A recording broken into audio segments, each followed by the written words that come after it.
Good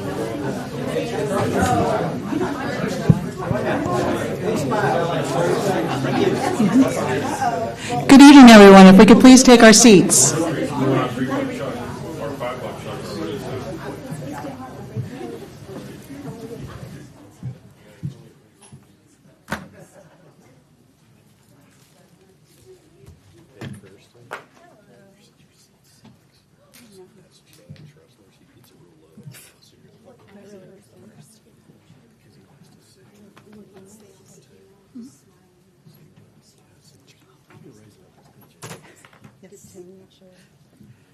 Just let me know when you're ready. That's what I would do.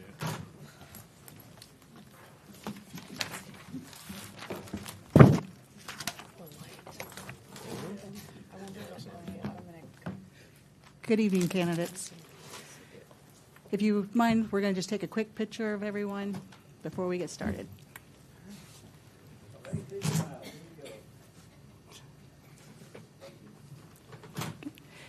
Good evening, residents of League City. Welcome to tonight's City Council Candidate Forum. I'm Dwayna Boswell O'Shell of the Boswell Law Firm, your moderator for the evening. Before we begin, I'd like to express our sincere gratitude to the League City Chamber of Commerce for hosting tonight's forum and to Clear Life Media, who is providing the live stream service. This allows our citizens at home to participate in this very important democratic process. I'd like to remind everyone that this event is being live streamed. Please take a moment now to check your phones and make sure that they are on silence. And we ask that you refrain from any side conversations or comments during the forum, as they can be picked up by microphones and would disrupt the proceedings.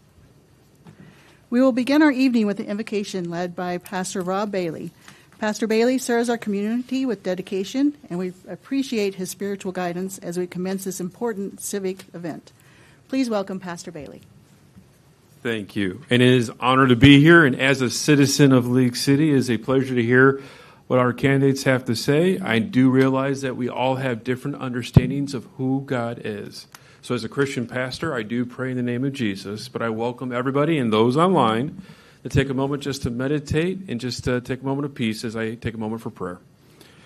Heavenly Father, as we just take this moment to pray over our city, and as we look at these fine candidates here, as we have these conversations, learn more about them, Lord, I ask for your Spirit to bring a sense of calm and peace as they answer and share what's on their heart and their mind, and be with all of us as we get excited about to see what wisdom and guidance you have for League City. In Jesus' name, amen. Amen. Thank you, Pastor Bailey. Now, please rise if you are able and join me in the Pledge of Allegiance and the Texas Pledge. I pledge allegiance to the flag of the United States of America and to the republic for which it stands, one nation, under God, indivisible, with liberty and justice for all. Please face the Texas flag. Honor the Texas flag. I pledge allegiance to thee, Texas, one state, under God, indivisible. Thank you. Please be seated. I now invite Brian Bolton up to the podium to say a few words. I'll keep this brief, but we really appreciate everyone coming tonight to hear the candidates. Good luck this evening. You guys are going to do great. I want to thank Dwayna for being our moderator. And it's hosted by the League City Regional Chamber of Commerce, but the governance committee did all the work. I didn't do a darn thing. So that's nice. So thanks again. We appreciate it. And glad you're here to support the community. And at this time, if we could have the governance committee stand so we can all give them a vote of thanks.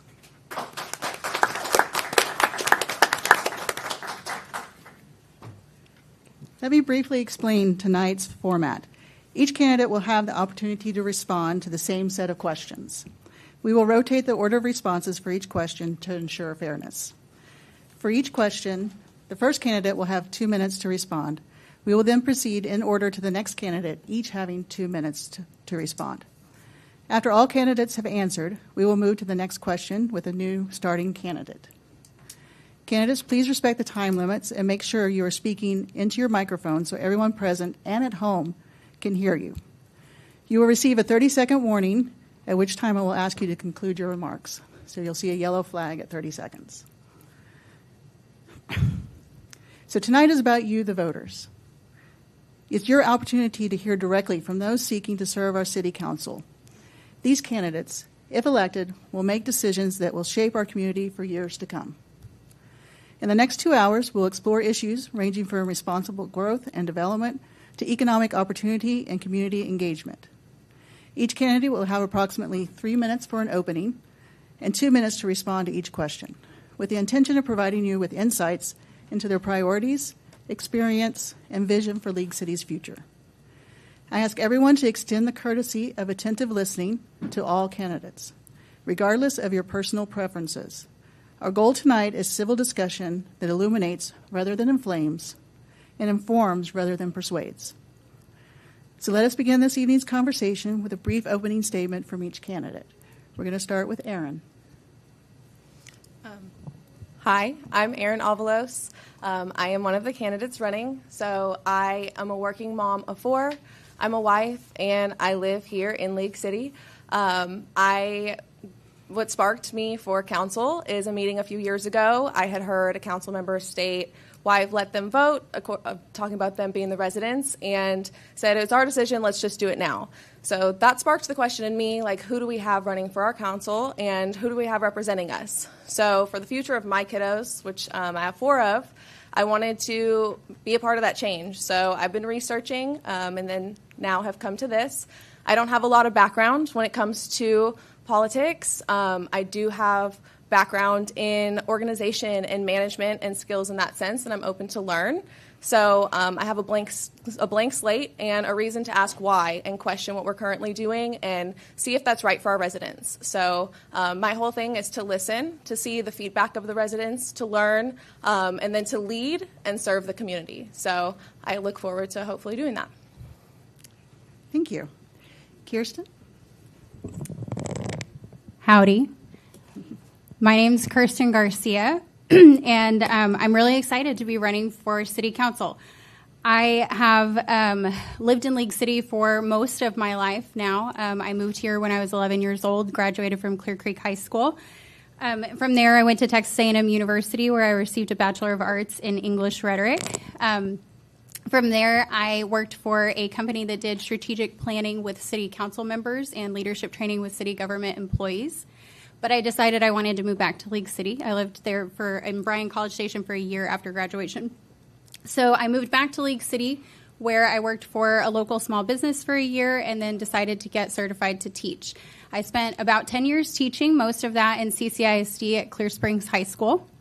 I have also been on the library board here in League City, and I currently serve as the vice president of my HOA and on the board of directors for the Galveston Arts Center. About 3 years ago, I decided to leave teaching, and I became an executive assistant for a construction company in Channelview. And in my time there, I've joined the Women in Maritime Organizations organization and Pile Driving Contractors Association. In my time there, I decided I needed to be able to do my job a little bit better. So I went back to school about a year and a half ago, and I will graduate with my MBA in 2 weeks after the election on May 17th. I'm running for city council because I believe I have the skills and the personality to be able to facilitate decisions that are the best for everybody and move everybody toward a common goal. So thank you for coming tonight, and I appreciate your time. Thank you. Scott? Yeah, I'm Scott Higginbotham. I just want to first thank the Chamber for doing this. It's a good way for all of us to get out and get to meet more people, so appreciate you having this forum. And I want to also thank everyone who's signed up to run for this race. I think it's pretty cool the involvement we have that this many people want to do this. So I appreciate everyone up here. I don't think I expected to be here right now. This is a special election. I've said I didn't wake up one day and say I'm going to run for council again, but here we are, and so happy to do it. A little bit about me. I grew up in Pasadena, kind of through Clear Lake, and made my way to League City about 15 years ago. I've been married to my wife, Christy, for almost 18 years. We have 2 kids going into 6th grade and 9th grade next year, and they do attend our CCISD schools. My wife's the PTA president, Clear Creek Intermediate, so we tend to over-volunteer. That's why we're here. I'm a small business owner. I own a manufacturing company. We do machining for the electrical, petrochem, and aerospace industries. We have in-flight certifications. I feel it's a perspective that I have that's a value add to council, someone that actually runs and owns the company. In any given day, I'm doing payroll, strategic sourcing, negotiating contracts, HR, benefits, all sorts of things. So I feel it's a good perspective and a skill set that I bring. My beginnings of community involvement started with coaching in this town. I've coached everything my kids have ever done since they were little. Little League, League City Cowboys, you name it. The soccer league, Parks and Rec, I've done it all. I'm currently on the Planning and Zoning Commission for League City. I've been on the Capital Improvement Advisory Committee, and I've served on the League City Ethics Review Board. It was an excellent way to go to school to learn how government works and to put the time in. So I feel I'm qualified at this time for this position. So thank you. Thank you. Charlie? Hello, my name is Charlie Keeler. Hello, start over. My name is Charlie Keeler, and I am from League City. I think my family moved here in '95, where I started to attend Creekside Intermediate. And I did move away once I was older, but, you know, when my wife and I decided to start a family, you know, we knew that I wanted to come back to raise my family here. That was very important to me. And so I have a 6-year-old daughter and a 9-year-old son here in League City. Pretty involved in community with church, my kids' sports, softball, baseball. I'm on the board of directors as the sponsorship coordinator, so I reach out to a lot of these small businesses here in League City to help fund the children's sports. For work, I am in the oil and gas industry, doing pipeline work, and I've been on large TxDOT projects, small TxDOT projects. I've even flown drones here in League City over the power lines that for the center point right away where the power lines were upgraded. I guess what really caught my eye to join politics here in League City was a couple of years ago. Just seeing the great things that were going on and just wanted to add to that to continue making this a great place to live and for our children. And, you know, if my kids do move away, I would want them to move back and start their family here as well. Thank you. Thank you. And Lisa? Saving the best for last. My name is Lisa Welty, and I've been a resident in League City for a long time, over 20 years. I moved into South Shore Harbor, the lake section, when it was first being built, and there was just a couple streets.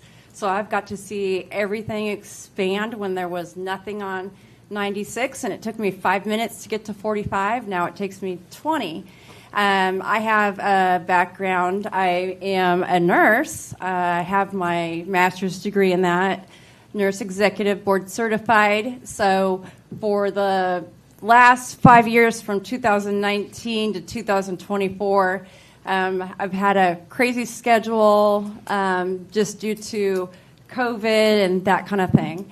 My background is, nursing administration, and so leading councils, doing policies, procedures, all that kind of thing.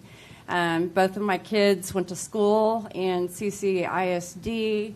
I did the PTA chair thing from elementary, intermediate, and then also in high school was the cheer booster president. So I feel like if I could deal with that kind of group, I could deal with anything. So now I'm an adjunct professor and have a lot better schedule. And I've always volunteered, and I think it's really important to give back. And I've done volunteering by chairing, with American Heart Association, March of Dimes, that kind of thing. So I just feel that's one thing that's really important, is to always give back. And as a nurse, that's what we do. We care. Well, thank you all. So our first question tonight. The role of elected officials is fundamental to effective local government. What do you believe is the primary role of a city council member, and how do you envision fulfilling this role if elected? And we're going to start with Kirsten.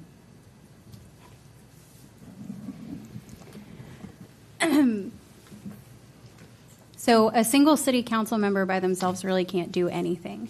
A city council member needs to be able to work as part of a team in order to plan for the long-term endurance of a city or community. A city's job is to endure and to last so that multiple generations can enjoy the city.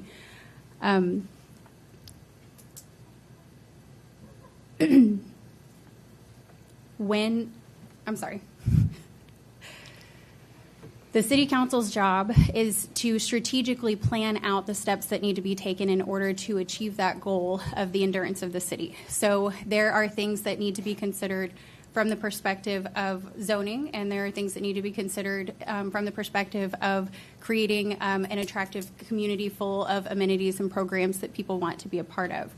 A city council person should be listening and engaged with the community, not just on Facebook and not just in their specific individual circles, but getting out and talking to people that they may not necessarily encounter in their everyday life, and being available to citizens to hear what it is that their needs are.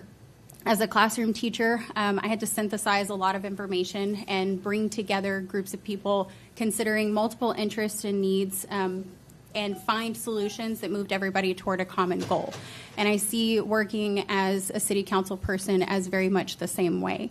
You're listening to the needs of many people in the community, gauging their interests, in addition to the council members that are bringing the other perspectives to the table.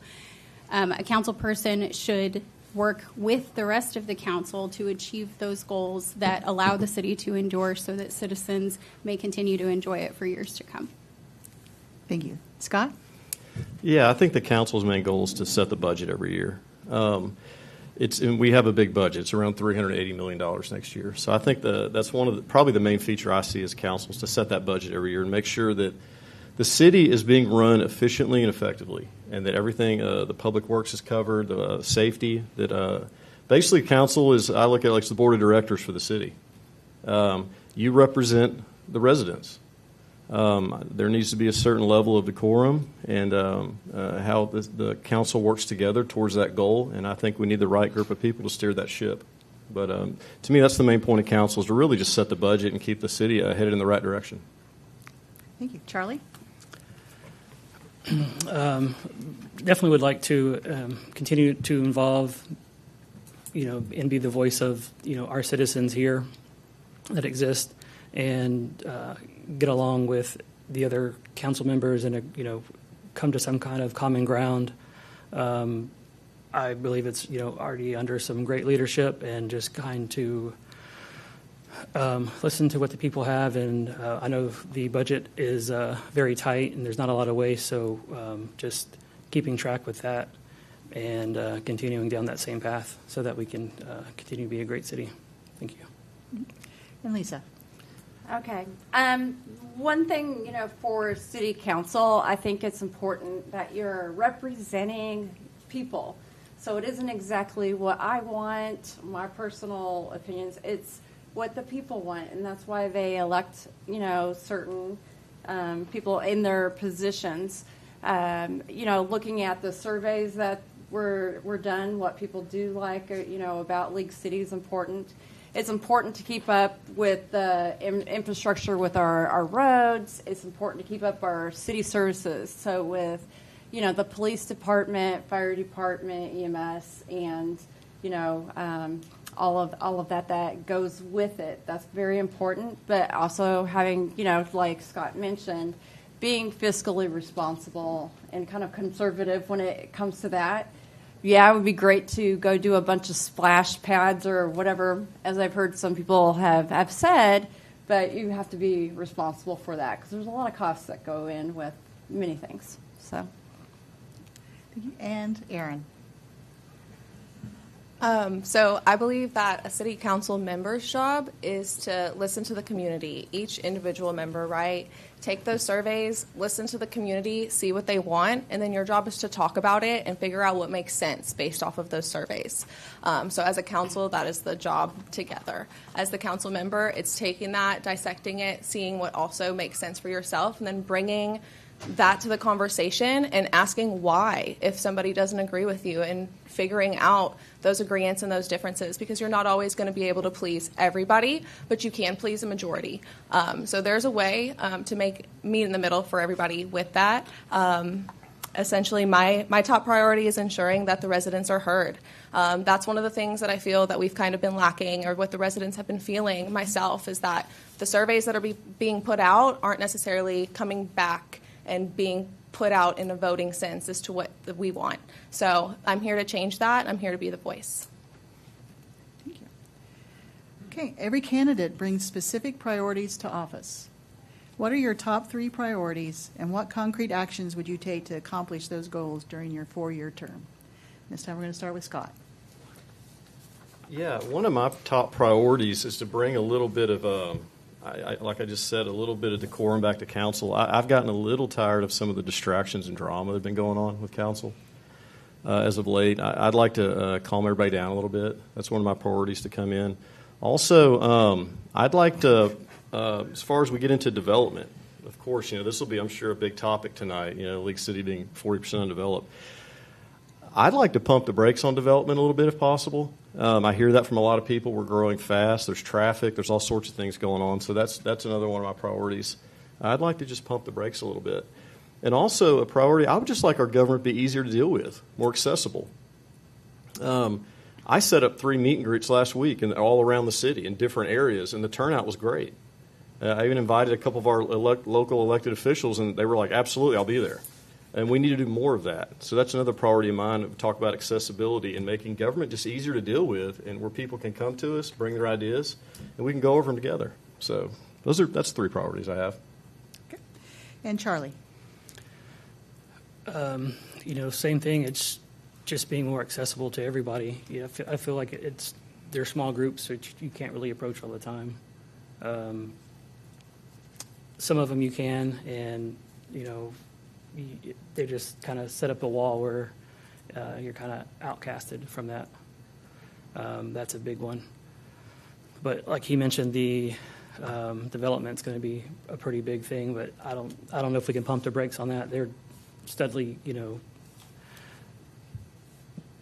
building roads. I live off of the Landing Boulevard, and there was, coming from the opposite direction, there's shootings back there and stuff like that in those empty fields.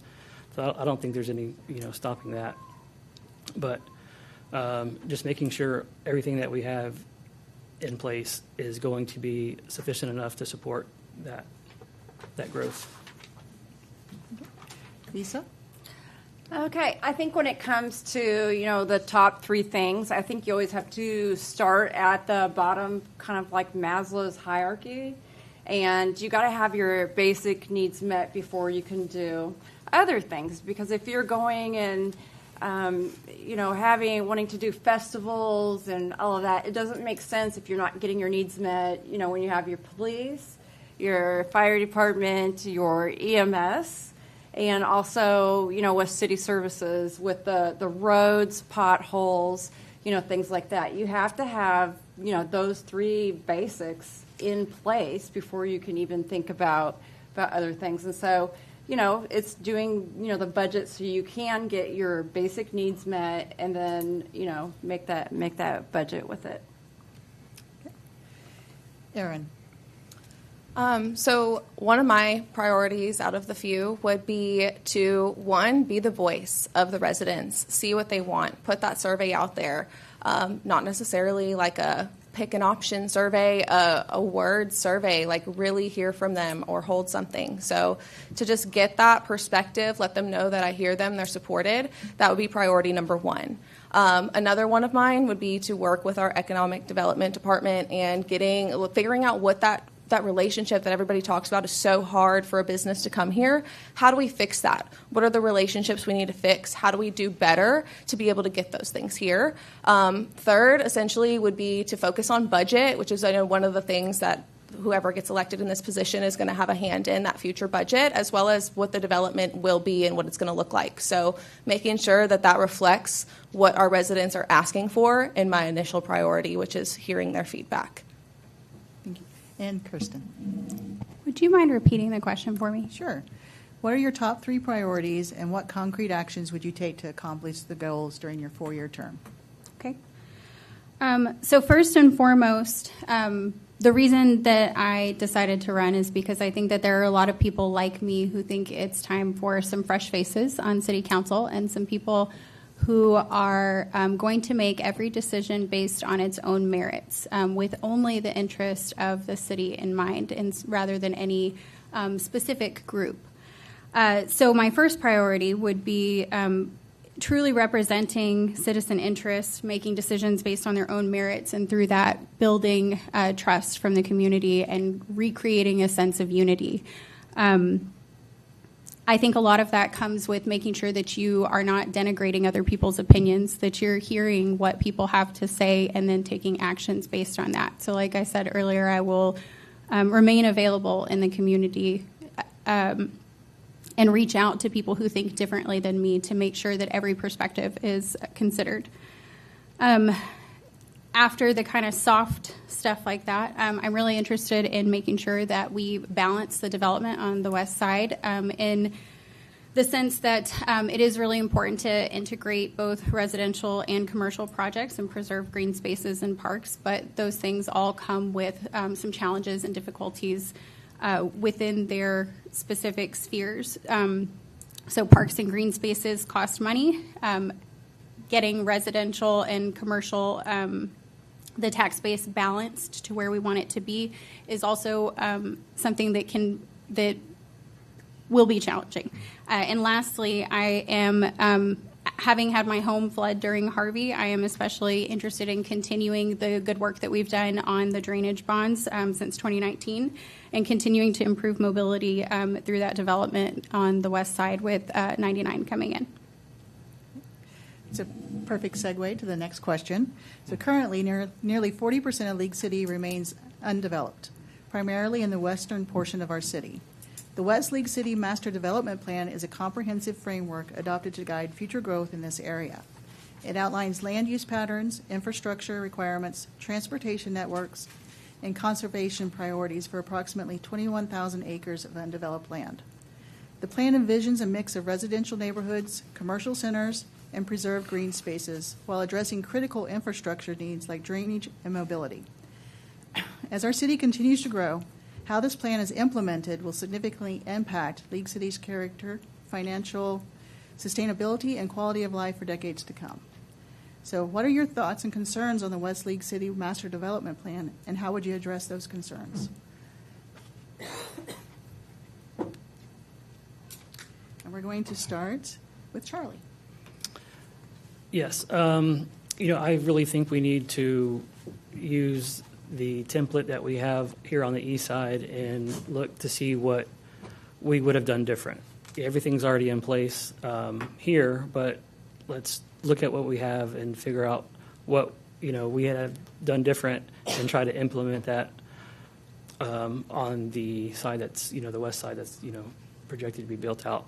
I think one of them needs to be wider waterways on the roads, so that if roads can be expanded, and I know infrastructure as far as the size of the water lines and pump stations for the waste and everything like that needs to be highly considered.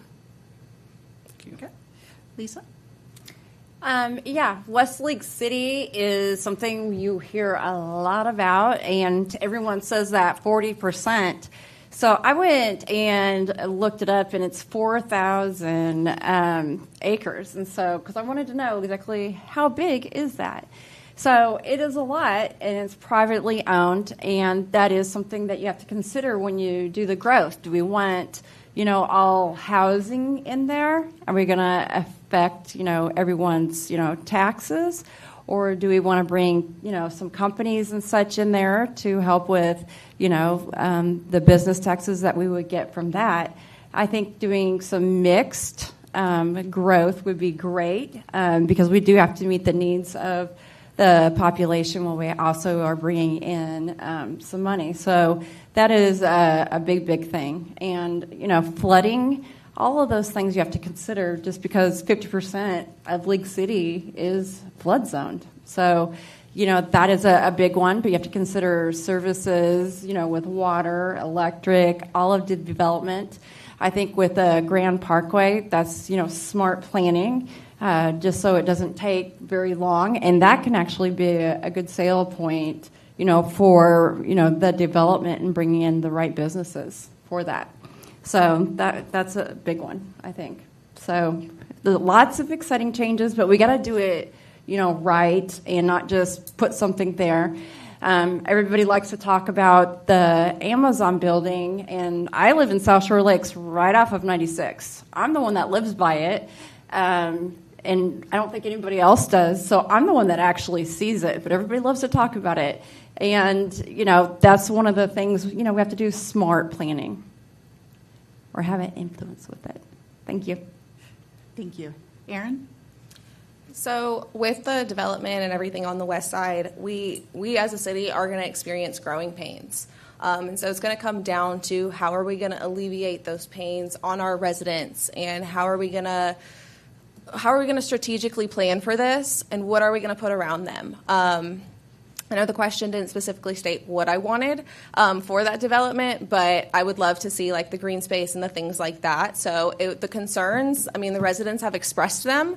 It's just a matter of how do we fix those? How do we alleviate that on them? So just talking it out, making the plans, putting them in place, and being able to, again, alleviate all of that. So that's all I have to say on that.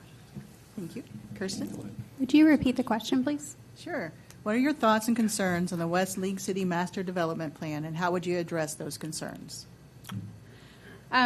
So one thing about me is that I really like to do my research. So I went and, or I didn't attend. I wasn't able to. My husband was out of town, and I have kids. But I watched the work session for the West Side Master Plan, and it was really interesting. If you haven't seen it, I would encourage you to watch it and learn more. But right now, the tax base in League City is about 80% residential and 20% commercial. And what the goal that's previously been established by council is a 60-40 split. So the proposed plan, I believe it's both option A and option B, brings it to a 64%, 36% split, still favored with residential, and that 36 is a split between commercial, mixed, and industrial. But the option A is more of the traditional development pattern, and it's not very popular with citizens or with me personally. But option B was very well received, and this is based on the results of several surveys and public meetings that have happened with the West Side. But I really loved the goal of the plan, which is to enhance residents' quality of life through a walkable, vibrant community by identifying strategies for compatible and sustained growth. Because when we have such a high residential tax base like we have right now, over time that can cause strain on infrastructure and services. So by encouraging commercial development closer to places like 99 and 517, we can sort of diversify that tax base without any negative impacts to citizens. Another thing I really liked was the amount of green space on the plan. The concern that I had was the West Side is split on that plan into 4 districts, and I thought it was really interesting how they named them, but I'm curious to know more about the branding effort for that, because I think right now we kind of lack a unified sense of city. And there were like 4 different kind of aesthetic options that were proposed, and so I'm interested in knowing more about the plans to work those into the existing city branding and how they'll kind of tie it together, or whether that's something we should consider. Thank you. And Scott? Yeah, I'm excited about it. It's one of the reasons I'm running. Decisions are going to be made in the next couple of years. They're going to lay out the next 100 years of League City and longer. We really have one shot to nail this and get it right. I do believe we have opportunity to help our tax base a little bit and lessen the burden on residents by increasing some commercial revenue. One of the things that I had a part in on the Capital Improvement Advisory Committee was setting those capital recovery fees high, the impact fees. Let's let development pay for itself in League City. We don't need to throw that on the residents. That's going to improve our infrastructure, improve our drainage, without putting that burden on the residents. So that's an important thing that I think we need to be aware of when laying this plan out. I sat there today in my office. I've already received the packet. I'll be in here on planning and zoning on the 21st, and we'll be going over the information and making recommendations to council. It was 707 pages, and I was working through it today. So it's exciting stuff. I love the plans. There's a lot of good questions in there we're going to ask. But I think the key is making sure that the development is paying for itself in League City. We're a desirable place to build now. That wasn't always the case in League City. I think the average home price in League City is around $400,000. Businesses want to come here, but we want the right kind of businesses here. Again, you hear the Amazon box. No more Amazon white boxes if I have anything to do with it. But I'm excited about it. So it's something that I think some big decisions are coming up, though. Yep. Thank you. Growth brings both opportunities and challenges. What do you see as the major challenges of growing a community like ours, and how would you balance the interest of new development with the needs and concerns of existing residents? We're going to start with Lisa. Okay, so with growth, we have grown, exponentially in the last 10 years, and we're over 120,000 people. And what you have to worry about, again, is kind of what your needs are versus, what the nice things are, the wants. So the needs are part of what you have to do when you go to, that budget and being fiscally responsible, making sure that you have enough of your police officers, you're meeting the needs there, that we're making sure that League City is remaining, a safe place, and we're doing a great job there. Making sure, our fire department, EMS, is all meeting those needs. And we have, one of the top volunteer fire departments in the state of Texas. And so, how big do we need to be growing something like that? And it's asking, the managers of the different departments that we have in the city, with the growth and constantly reevaluating it. It's kind of that PDSA cycle. And so always reevaluating it, making sure that the needs are met. Thank you. Erin? So some of the biggest challenges that I see are inflation and traffic congestion. We can mitigate the impact with planning. I've said it before, but with the strategic infrastructure investments, the traffic flow improvements, and careful financial planning, we can navigate our way through this with those growing pains and all the things. I would like to see more shopping centers and more restaurants on the west side of League City. That would create local job opportunities, and it would increase our city's revenue base while enhancing the convenience for the residents. As said before, I would love to see a Trader Joe's. That is one of the things I've longed for. But like I said, with growth will come those growing pains. It'll just be about the planning and all the things that we put in place to alleviate that on our residents and just listening and leading for them. Thank you. Kirsten? So I kind of mentioned it a little bit before with talking about the aesthetics of the west side from the plan.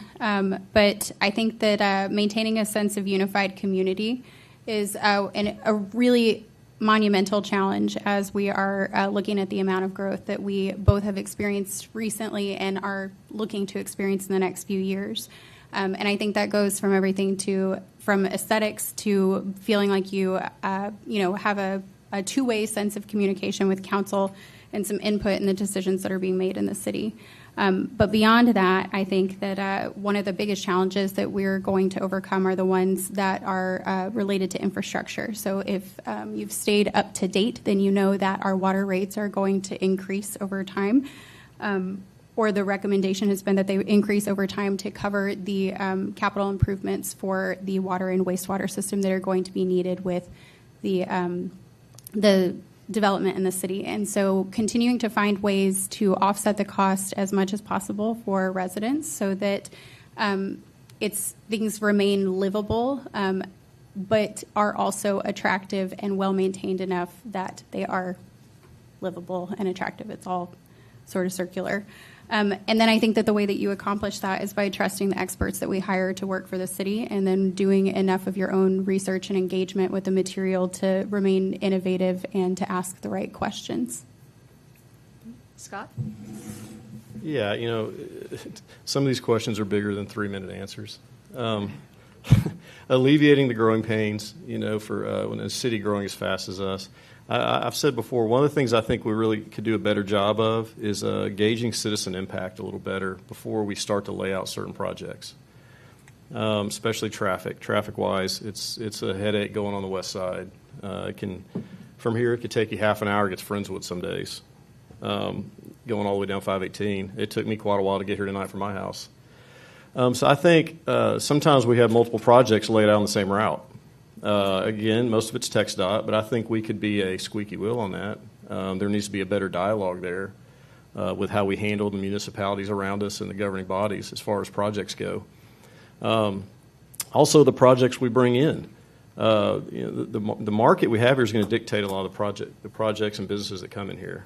We need to be a little choosy on that, make sure everyone's getting the kind of businesses they want, the places they want to entertain and eat, play, and work. So I think, again, gauging citizen impact and being choosy about the businesses we bring in is a way to kind of help alleviate those growing pains a little bit for the residents. Thank you. And Charlie? Those growing pains, there's no way around it. Even on the east side where they had the pipe replacement by Clear Creek High School, that area has been built out, but they are, upgrading that area. So even on that side, they are, there's traffic and, infrastructure replacement going on. I live on the west side. Coming back from church on Sunday, there was quite a few big trucks carrying double-wide dozers going down Bay Area to where all that construction's going on back there. It's all over the place. I think we just have to do a better job by letting everybody know up front, this is going to happen and over again. And so it's we're going to have to go through it. There's no way around it. It's coming. It's here. And doing that, just getting them more involved and having them more aware of what's coming. I think offering them that in advance will help that but that's about all we can do. That's, it's here, it's coming. We can't stop that. Thank you. Thank you. So leadership often requires difficult decisions. Please just describe a specific time when you had to make a challenging decision and walk us through your approach to reaching that decision. And we're going to start again with Erin. So I'm in management, so I make difficult decisions all the time. Hard ones that I've had to make, one specifically was as a general manager. I had to make the decision to split 2 stores. That wasn't an easy decision. It was splitting Clear Lake location, which is right by the mall, with the League City location that some of y'all may know off of 646. It was a Verizon store, so we wound up splitting the stores, but my employees were not happy. They weren't happy that we split them. They weren't happy that they had to drive between 2 places because originally we each had 2 GMs at each store, and now there was one between 2 stores, but all those employees were sharing one person. So they got inconvenienced in a sense. And so when I came in, I was like, well, why? Why do we have to change anything? The only thing that should have to change, right, is the leader in that sense, the GM. That should be the only person going between 2 stores. So after going back and forth for probably 4 months with our corporate, eventually we were able to get the wants and the needs of our current employees and figure out where they wanted to work, what was convenient for them. Did they want to stay at their original store? Did they want to switch it up and go between 2 stores? So we did that, and I was able to make it work. It was a process. Eventually, after 6 months, we got to a happy place where everybody liked it. But that was probably one of the most difficult things. I was dealing with about 50 people at the time. When you're trying to collaborate a schedule for 50 people and what they want and what they need, you really can't please everybody in that situation, but we were able to find a happy medium and make it work for everybody. Kirsten? I'm going to cheat, and I'm going to tell you about 2 difficult decisions because I think that they kind of demonstrate different things. But I spent a very long time as a classroom teacher, and so in that time, I had some students who maybe didn't make the best decisions, And in my last year teaching, I had a senior who plagiarized a test grade right at the beginning of the year.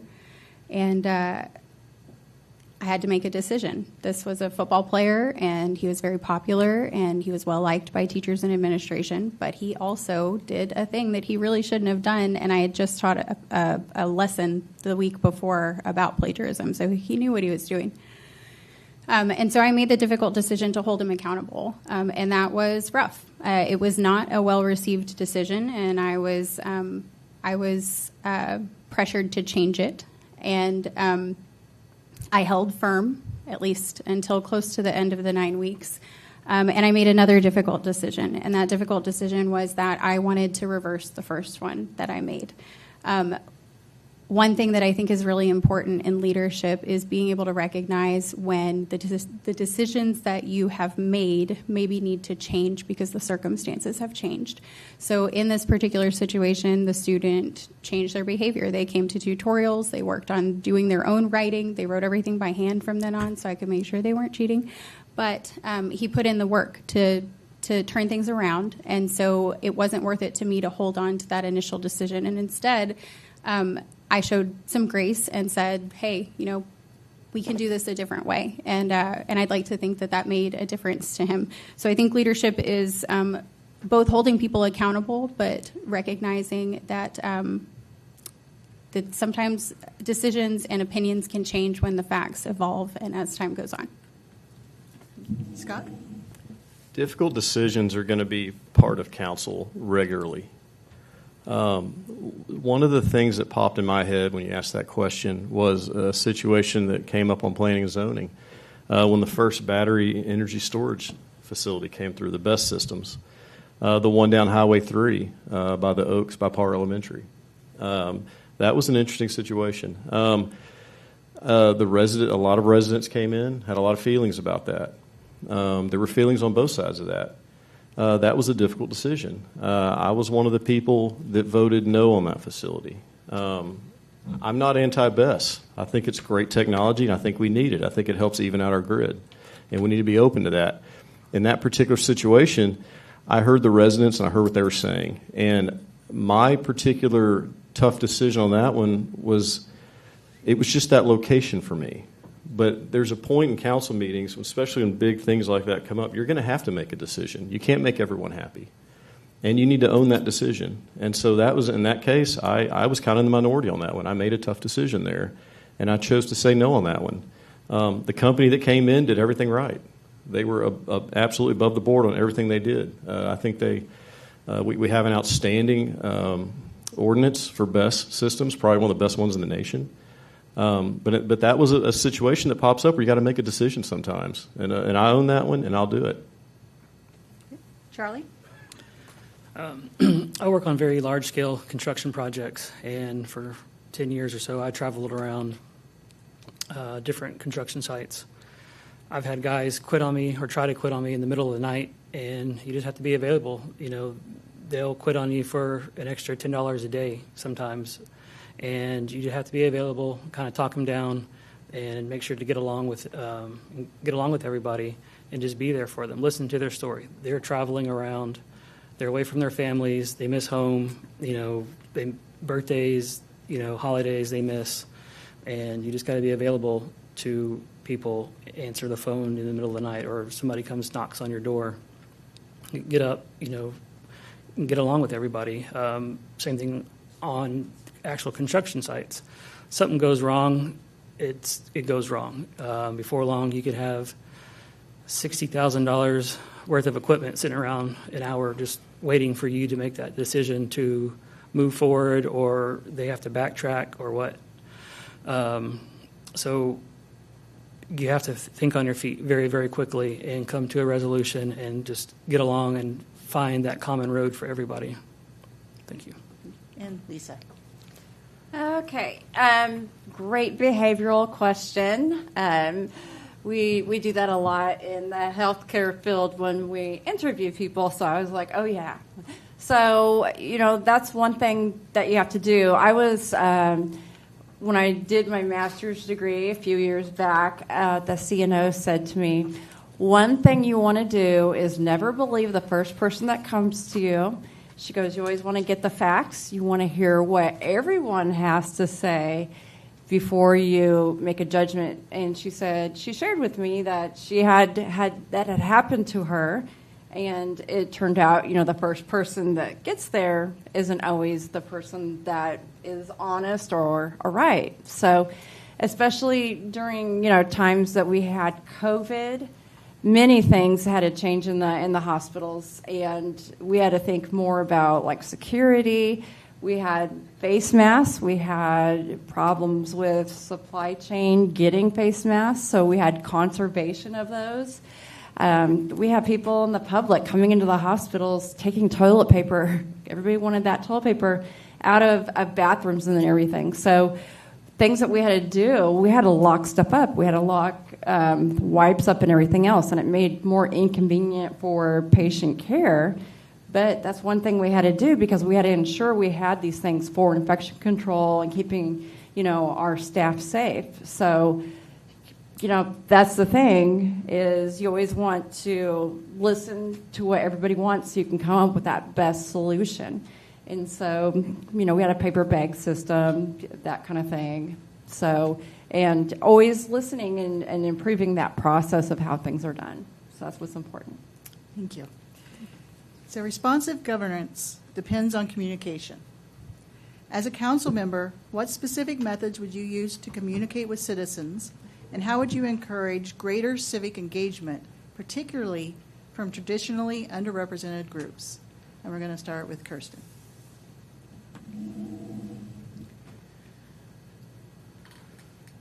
Would you repeat the beginning of the question? The second half is very long. So what specific methods would you use to communicate with citizens, and how would you encourage greater civic engagement, particularly from traditionally underrepresented groups? So I mentioned it a little bit earlier, but there are the traditional means of communication, I guess when you're getting really traditional, it's the one that I'm leading towards, which is in person. But what people think about now as traditional, like phone and email and social media. But I think that it's very important to physically be available and show with your presence that you are interested in the community. So I think that means, like I mentioned earlier, attending gatherings of people that you might not normally attend, or reaching out to groups that are underrepresented and finding ways to.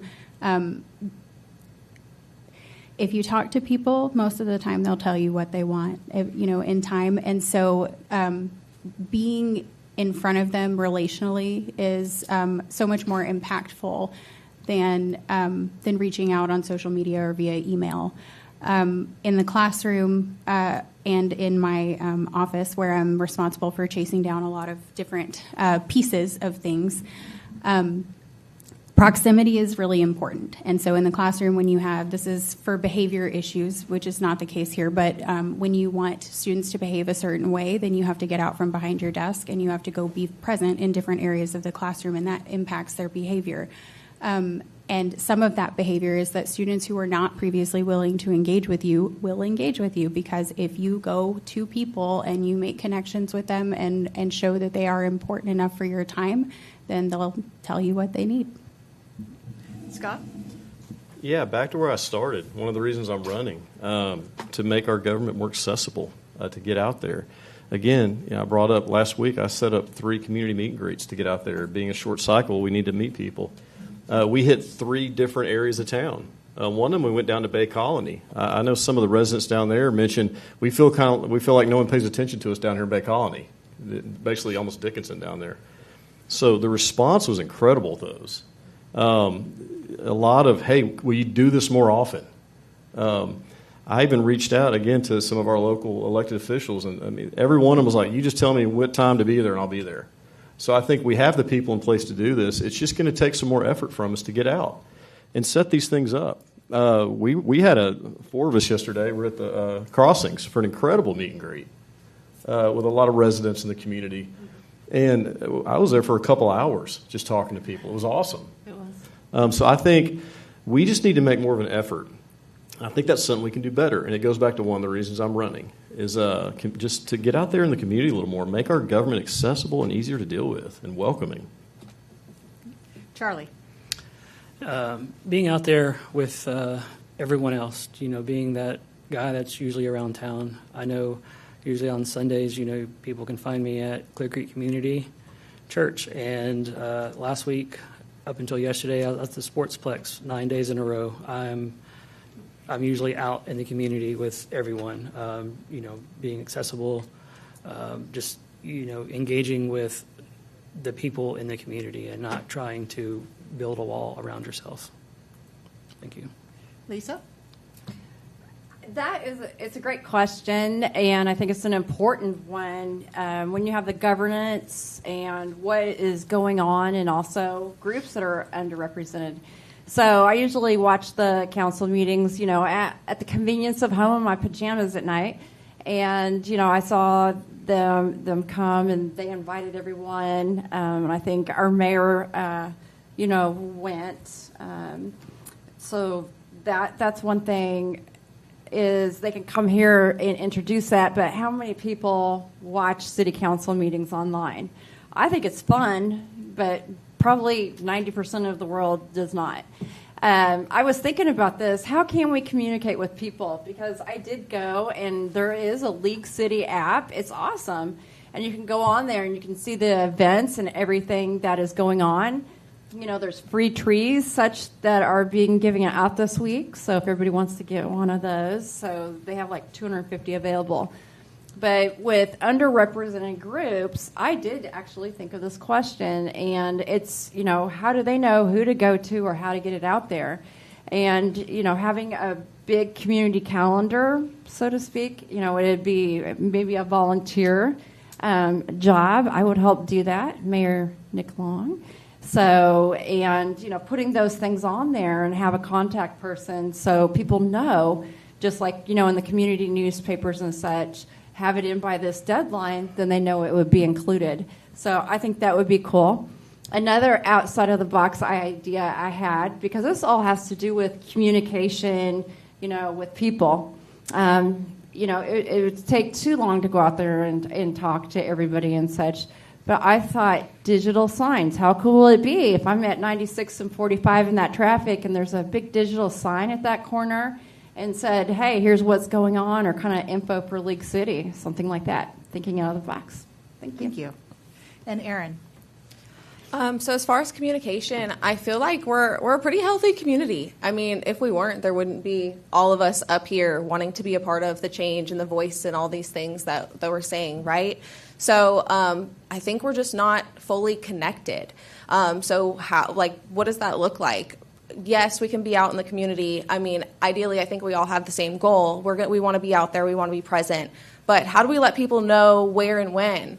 I love our Facebook events. That's how I know. I save anything and everything because I love to do it with my kids. Before the books at the ballpark was I had that saved in before I even thought about it for the election and showed up to that after being in this. So I've been going to these events, and I think that we just don't have the amount of people showing up that we could. So how do we get that out there better? Can we send alerts through that app that we have? We've had it, I think, for a few years now, because I remember downloading it years ago for like the public service part of it for emergencies. And so it's cool to see and hear that it's advanced. So can we utilize that more? And then how do we deal with those unrepresented groups? I mean, I know there was a market that they felt they didn't get the recognition they deserved this past weekend. So how do we make the people that want to do events here in League City, how do we make our residents that are actively hosting the events in League City, how do we make them feel heard and listened? We show up. We have people come to the council meetings, and they're asking the council members and the people to show up, but we're not showing up. So I would just look for the how to make that better. Okay. Thank you. So experience informs leadership. What has been your level of community involvement in League City up to this point, and how does your background and experience uniquely qualify you to serve effectively on the City Council? We're going to start with Scott. Yeah, my experience in the community, again, it goes back to coaching. That's where I got started. I coached everything my kids have played since they could probably walk.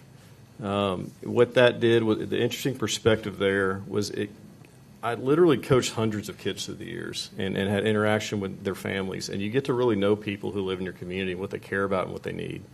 That gets you involved. Past that, again, we're heavily involved in the PTA and schools. We're involved at our church. There are lots of outreach things. So putting yourself out there is one of the first things. And then past that, what's next? I took the opportunity to get on a board here in the city. Started with the ethics board. Heard some cases there. Got to work with a good, diverse group of people on that board, and we settled every case unanimously. We followed the code. Past that, moved into planning and zoning and capital improvement.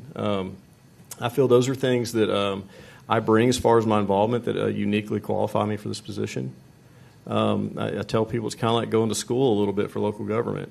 You learn what matters, what people care about, and you learn how it works. And so that's just a little bit of my perspective, how I think I'm qualified for it, my involvement. Charlie?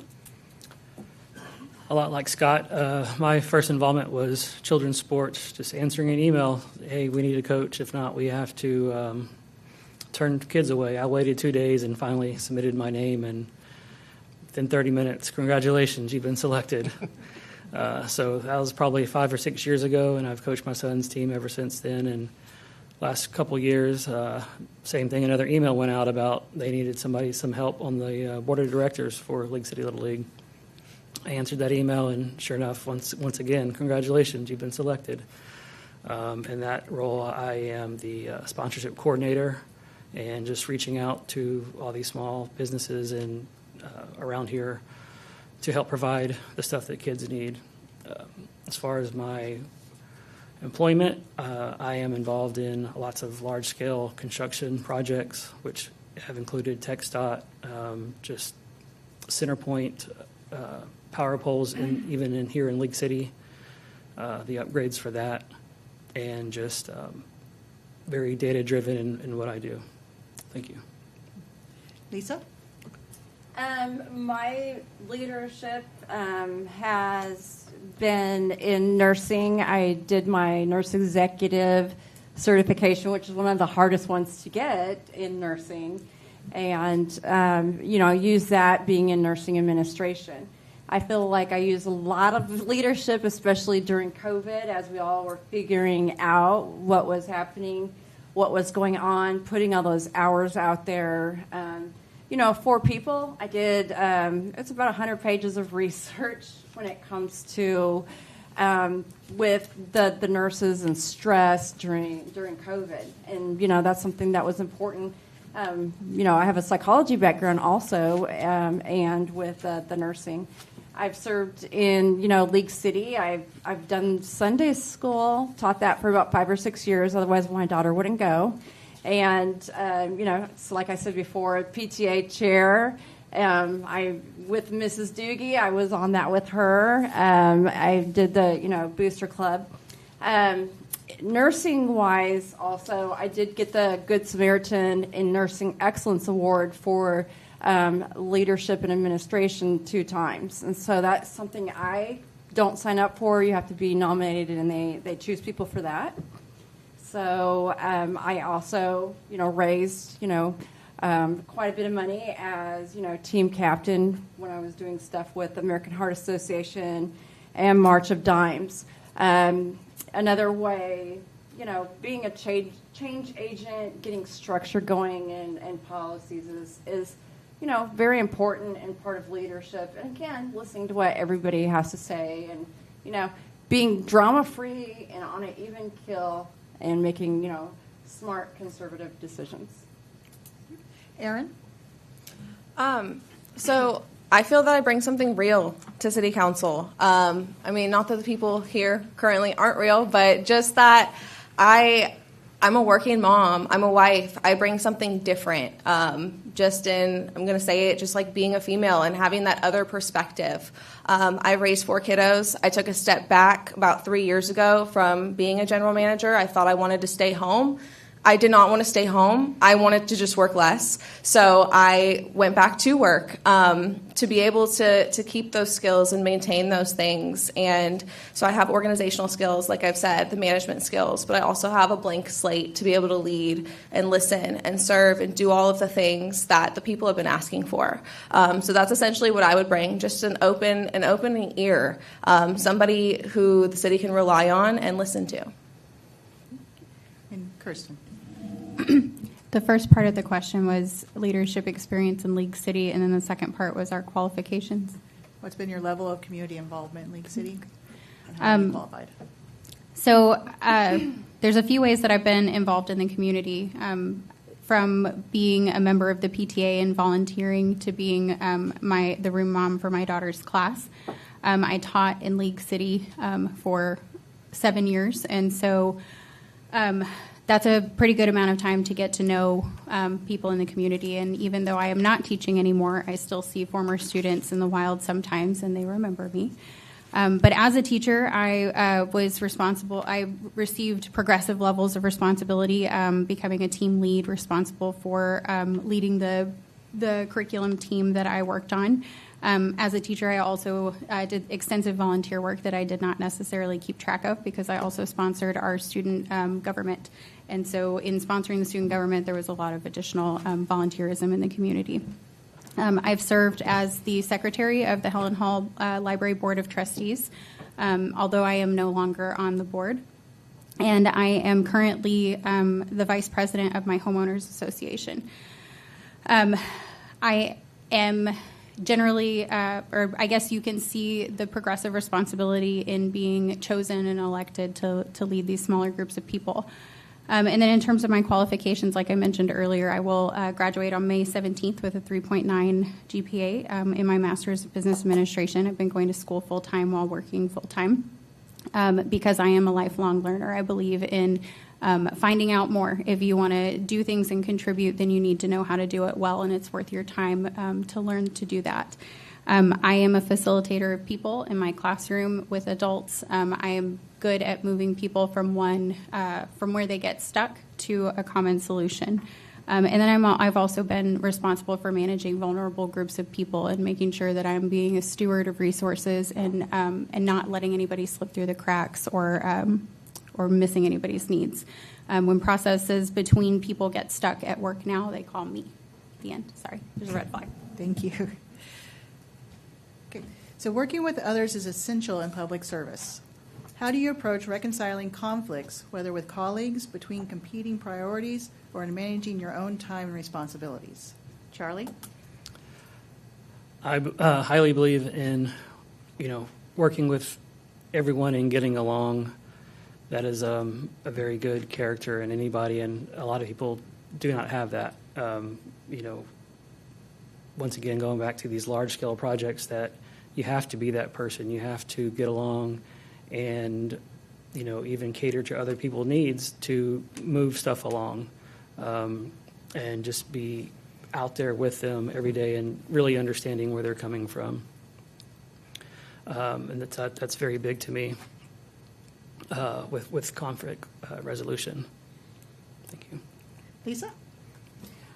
With conflict resolution, I would definitely say, having, I have a psychology degree along with my nursing, lots of things that play into that. And, you never know that saying that you've heard, you never know what kind of a day a person's having. So you always have to kind of listen, because sometimes people aren't having so great of a day and have different reactions. And so it's important, if there is issues going on, it's always to listen to people and have the facts, and also ask the whys.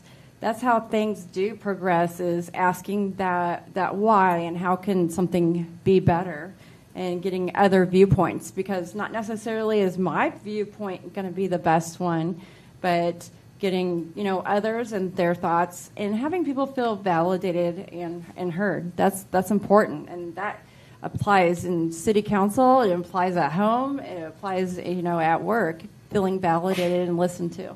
Everybody wants that. Thank you. Aaron? Will you repeat the question for me, please? Sure. How do you approach reconciling conflicts, whether with colleagues, between competing priorities, or in managing your own time?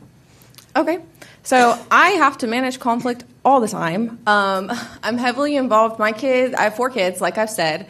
All 4 of my kids are in sports, and they range from age 3 to 10. So I have to manage conflict in my everyday life all the time. I was just joking with one of my colleagues actually yesterday. I was like, I literally change my schedule every day. Like, I'm whiting out my calendar. So I navigate it head on. I mean, there's no other way, right? So you have to navigate conflict like that. Conflict in like a workplace or with people, there's always a solution. I always say, there's a problem, there's a solution, and there's this little invisible string. And that string is essentially what gets you to the solution. So it's just a work in progress, finding out, why do we have the problem? How can we get to a solution? Where can we meet in the middle? So I deal with that by asking those questions, navigating them head on, and then just pivoting as needed. Kirsten? So in reconciling conflicts, I think the very first thing that has to be done is bringing emotions down. And so a lot of times that starts as establishing working agreements and professionalism, or standards of professionalism.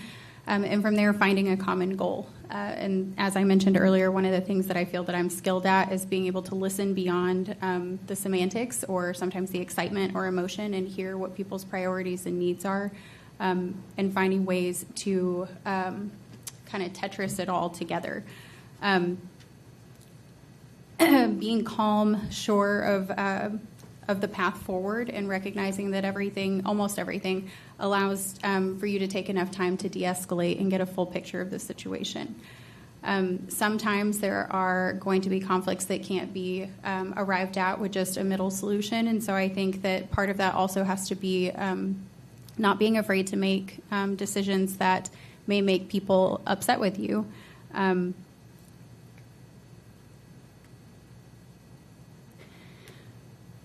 So then between conflicting responsibilities, I think it's a matter of prioritization and recognizing where your commitments are and where you have committed to be, and making sure that you do not overcommit yourself or have an imbalance of, not imbalance, but make sure that you don't overcommit yourself is where I want to end that one.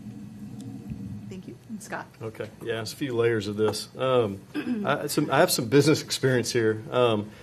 I've been doing my company full-time for 25 years. I have a wall in the office. I think we have 5 or 6 pictures on it of employees that have been there 20 years. So we have a history of learning to work with other people. And I think part of that is just being reasonable and logical and listening to people and laying out expectations. And then you're going to resolve conflict here and there. But it's kind of comes back to people skills a little bit. How do you handle people? How do you talk to people? How do you have that decorum and everything? So that's one level. As far as being reasonable and logical, I'll go to our experience on the Ethics Review Board. We handled 3 cases on there. Politically, that room was as diverse as it could have got. We were all over the place. But we were able to set it aside and work together and use logic and use what the code said, what the law told us to do. Set that aside. So when you get the right group of people, you can resolve conflicts like that, and we did it unanimously. Time management, man, my life is time management right now. Between working and kids and the boards I'm on, and hey, why not run for city council? You know, what else do you need to do? But time management is something that it takes time to learn that, and how do you balance that? And I think also your timing for doing something like this is important. I wanted to run a long time ago, but my kids were really young, and I had too much going on, and work was busy. And I said, you know what, maybe we put this off a little bit, learn a little bit. So I think that's something I've evolved with a little bit as far as time management, but it's also an important skill. But again, there's layers of this question, I think, but I hope I covered a little bit of it. So economic vitality affects quality of life. What specific policies or initiatives would you champion to support local small businesses and encourage sustainable economic development in League City? We're going to start with Lisa. I think a Chamber of Commerce person can answer that question. So when it comes to our small businesses, it's showcasing them. They do a great job of doing that. if you go on social media, on Facebook and such, and they will having events held at different businesses and different venues and places is a great way also to showcase them. So when people, have meetings, we used to do meetings and we would have them at different, restaurants and such. And, Clear Creek Republican Women, a lot of us were there last week. That was at one of our Mexican restaurants. There's something at Slate we're doing next week. The crossings. It's just a great way. And I feel like that's what Chamber of Commerce is huge and very vital in that, showcasing what a city has and businesses and, also enticing other ones to come here. So I hope I answered that and made Peggy proud. So, Erin? For that economic growth, both residential and commercial growth are going to be important for a balanced and thriving city. We're on the way there. We've been doing it. We've been maintaining it. But how do we do it better, and how do we continue to keep the residents here as well as welcome the ones to come? Commercial development is key to financial resilience. When it comes down to it, I think someone had touched on what the split was, but when it comes down to it, it makes sense to add businesses to keep that going and not just homes. So that'll keep us across the board as far as like infrastructure and growing and viability and all those things. So just both economic growth. Kristen? The first part of that question was how to encourage small businesses, and what was the second part? So what specific policies or initiatives would you champion to support local small businesses and encourage sustainable economic development?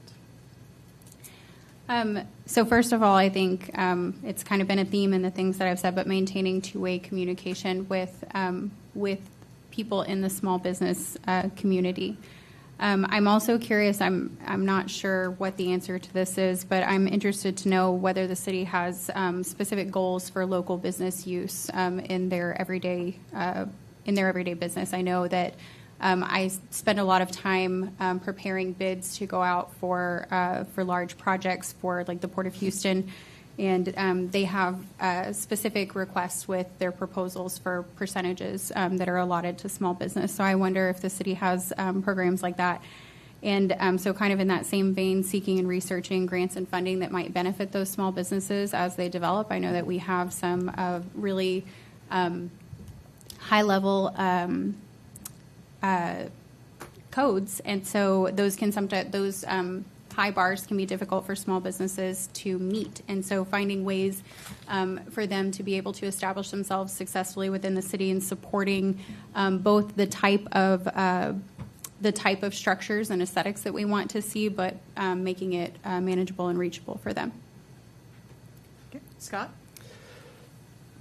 Yeah, we can. I think along those lines a little bit. I think we can clearly define the processes for small businesses to come into the city.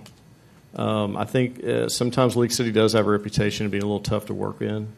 I think that's something we can do where a company can come in and have it clearly laid out. Okay, here's how you check these boxes, and you can come in here.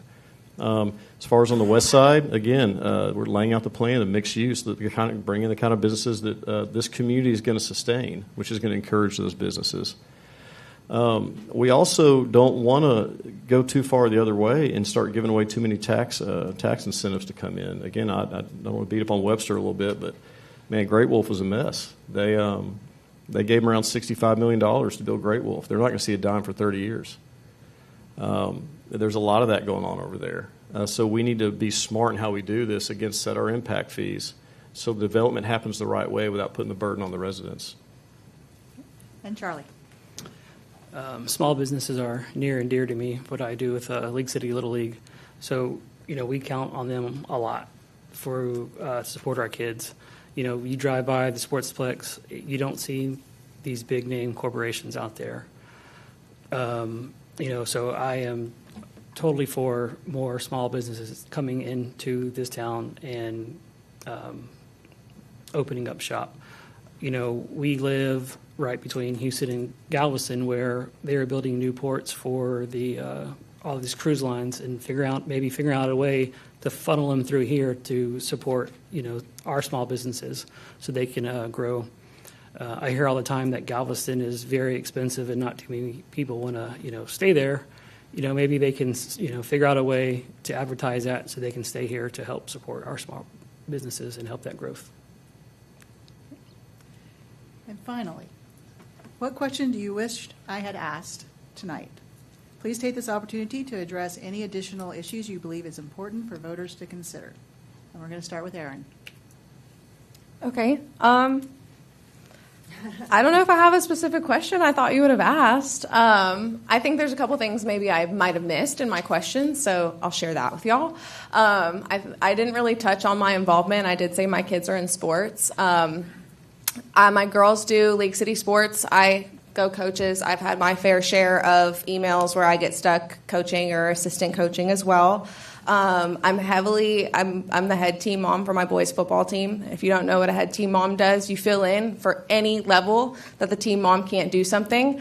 So I've actually, it's not a League City team, I'm sorry, but we've been with the Bay Area Cardinals, and I've helped build up that organization. So that's just something that I've done from the ground up with the person who does run that program. It fit at the time. The Cowboys were filling up. That was one of them and the 49ers. The 49ers were all full, so I had to find something for my boys to go on, and we're kind of just stuck there. But everything else we do here, we do through the League City. My son was really interested in doing I don't know, what's the next step after the League City Ball when they age out of that. So we're looking into that next year. We didn't make it off the wait list this year, but we're getting there up in the ranks. So essentially just to share that I may not know it all. I may not have answered all the questions the way you guys wanted me to answer the questions. I don't have all the experience. I graduated from Clear Creek in 2016, so I'm still learning. But I did finish my social and behavioral science degree just a few months ago. So I'm going to devote that time to this if you guys feel that I am the best fit candidate for this position. And I thank y'all for your time. Thank you. Kirsten? So that's usually my last question when I conduct interviews or when I was conferring with students on a daily basis. Even today I was doing some training over Teams, and the last thing that I asked was that. So, of course, I can't think of my own exact question right now because there are so many things that I want to share. But I guess if you asked me what project is kind of making me feel a little bit excited right now, or something that I'd really like to see happen in the not too distant future, is there's some operations building updates that were going to be made to, I think it was at the one of the water reclamation facilities. And in that building is where the public works employees would weather storms like Harvey. And that's sort of their home base with showers to be able to go and serve the public and make sure that all of our stuff is still working. But that was taken off of the plans right before the election, I think maybe as a little bit of a measure to make it look like we were getting some cost savings. But with the direction that construction materials have gone, now things are going to be more expensive once we do finally get around to doing that. And I think that the current building, I think, was rated for like a Cat 2 storm, and what they were wanting to do was strengthen it for a Cat 4. And so that is a project that I'd really like to see find a way onto the plans for the very near future. Thank you. Scott? Yeah, I'd like to say covering some of the biggest issues you hear around town. How are you going to lower my taxes? Everyone here, it's no secret, we deal with rising home values from the appraisal district in Lake City. I wish I could sell my house for what they say it's worth. That'd be awesome. So how do you do that? Well, you know, you're at our company, we're relentless in searching for efficiencies, and the flip side of that, we're relentless in looking for waste and ways we can cut. You take that. What do you do with that? You constrain the growth of government, and you continue to fund at or below the no new revenue tax rate. That's how you can help people with their taxes, so they effectively don't lose any more money. You can help mitigate that problem with rising values. Traffic. How do we handle traffic? Let's gauge citizen impact a little better. It's a big one. You hear the meet and greet last night, probably 90% of it was traffic. Let's gauge citizen impact. Let's work with TxDOT. Let's open that dialogue. Let's do better. Drainage. Drainage isn't a League City issue. It's a regional issue. I'll get on those boards. Let's talk about drainage. The water doesn't stop at the border of Dickinson or Friendswood and League City. It keeps flowing. Let's make sure our neighbors are doing their job. And finally, safety. How do we, as a growing city, safety and our fire and EMS services have to grow with it. How do we do that? We attract and retain the best police officers we can. We give them what they need. We continue to build out those services on the west side. We maintain our volunteer fire department. It saves the city around $10 million a year. To go fully paid is $20-30 million. I think in Baytown it's close to $30 million. Let's retain those services. Let's continue to save people money. Let's help lower people's taxes. Let's be relentless in those pursuits. Thank you. Charlie? I don't want to reiterate what everybody else has just said, but I just want to let everyone know that I am a person that's out and about all the time and very approachable here in League City. I'm just like everyone else, and thank you. That's all I have. Lisa? All right, so what's something I wish you would have asked? I think sometimes we focus on too much what is wrong. I wish you would have asked, hey, what do y'all think that we're doing right in League City? Because I think we have to switch that mindset, because we had enough negativity in healthcare in the last 5 years. We have to switch that mindset. What are we doing right? And so, I give kudos to this app that does have all the events, what's going on. You can pay your water bill. I will all of the organizations that we do have. We do have actually good roads, because if you've gone traveling and you've gone to San Antonio on some of the roads and other places, we're just like, wow, we have really nice roads. I personally like Bess. I have solar on my house, and, we're being kind of proactive with that, with the flooding. That's a huge thing that we've done, so just kudos for that. And, I'm very proud of our, fire department, the volunteer fire department, and how we are, one of the best. And when it comes to that. So I wish you would have asked, what are we doing well here in League City? Because I think people need to focus on that instead of, always what is wrong and being negative. So it's more of thinking of being proactive, not reactive. So thank you. Thank you. So as we conclude this evening's forum, I want to express my sincere appreciation to our candidates for their thoughtfulness, preparation, and willingness to serve our community. Running for office requires courage and commitment, and each person up here deserves our respect for stepping forward. So thank you very much for taking that step. Thank you. To you, the residents who attended tonight, thank you for demonstrating your investment in League City's future. The strength of local democracy depends on engaged citizens like yourselves. The challenges facing our growing city require careful consideration and balanced leadership, whether it's managing growth, improving infrastructure, enhancing public safety, or fostering economic opportunity. The decisions made by our next city council will shape League City for generations. I encourage you to reflect on what you've heard tonight, seek additional information where needed, and most importantly, exercise your right to vote. Early voting begins April 22nd. We have musical accompaniment for this part. Early voting begins April 22nd and ends April 29th, with Election Day on May 3rd. Your voice matters, and your vote is your voice. Thank you all for participating in this important civic conversation, and good night.